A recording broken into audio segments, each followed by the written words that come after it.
So there's the really cute commercialized 101s to how to build your credit.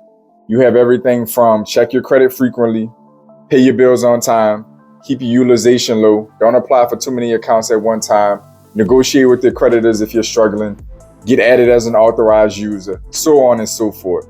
We're not going to do that in this video today. All of those are true, all of those are fair, but you need deeper dive if you're really trying to grow into scaling up your personal credit, developing your business credit, getting capital for your business, or better positioning yourself for loans and lines and opportunities, owning more real estate. If those kind of things are your big focus and you're trying to do them on the highest level and borrow money at the highest level, these 4 tips that I'm about to give you are a deeper dive, pulling the curtain back on how you need to get there. Number 1, you need to maximize relationship banking.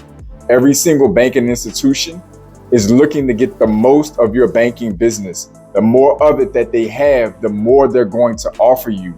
As well, they're going to get more comfortable with you. You're going to become more familiar. And when that happens, lenders open up to you more. So when they have more data, you're doing more business with them, they're able to make more money and they have a better sense of security, less concerns for fraud. They offer you more credit and they provide it to you much more openly than you having to take shots in the dark. Speaking of that, number 2 is going to be maximizing and only at least try your best to only apply for anything that you either have pre-approvals, pre-qualification, card matches, or you're getting direct offers. If you are not checking any one of those 4 boxes, you don't need to be taking shots in the dark unless you just really see an opportunity with something unique. For the most part, you need to be going where you're attracted already, where there's interest already.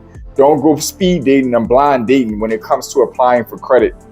Number 3 is going to be try your best to synchronize and schedule opening your new accounts. That way you can take the hit on your credit, you can take the hit with the inquiries as often as possible at one time. That'll allow the inquiries to age and fall off at the same time, the accounts to age around the same time. If you can, do your research and find out if you can double dip with the institutions that you're applying for credit for. If you're getting a credit card and know you're going to need some kind of personal loan, try to do that within one application or within some window of time on one inquiry. If you're going to get an auto loan and a credit card, whatever the case is going to be, with the exception of a mortgage, most likely, you want to apply for as much credit at one time as you can. Staggering it out per bureau is even more efficient, meaning that you apply for credit with TransUnion, apply with credit that pulls from Equifax, apply with credit that pulls from Experian. This is going to allow you to synchronize your time, take the hit at one time, minimize inquiries, and let everything age at one time.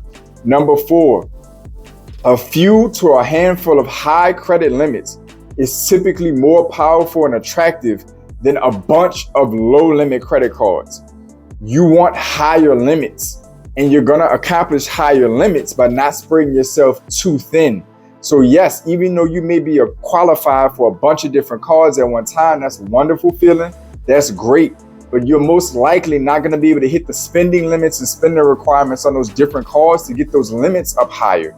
You don't need a bunch of cards that all have $2,000 and $3,000 and $4,000 limits. You want a handful of quality cards from great institutions that are going to give you 5 and hopefully upper 5-figure limits down the line. That's much more attractive, much more sustainable, and it's much more resourceful for you in the long run. Those are 4 major tips that are beyond the generic cookie cutter answers about how to build and graduate your credit so you can actually become an effective business owner, get your hands on quality capital, or if it's buying real estate, whatever your objectives around leveraging other people's money, that's 4 major tips that's going to help you get there faster and more efficient. To all my pioneers, welcome back. To my new viewers, welcome in. This is JP from Blueprint for Prosperity checking out. If you want to learn more about the channel, check out the description below. If you want to try to find out more ways to support the channel, check the links in the description below. Other than that, I want y'all to stay focused, stay in motion. I'll see y'all soon. This is JP from Blueprint for Prosperity Network, a channel dedicated to helping you increase your net worth through relationship banking, maximizing your borrowing capacity, the proper use of life insurance, and the ownership of real estate.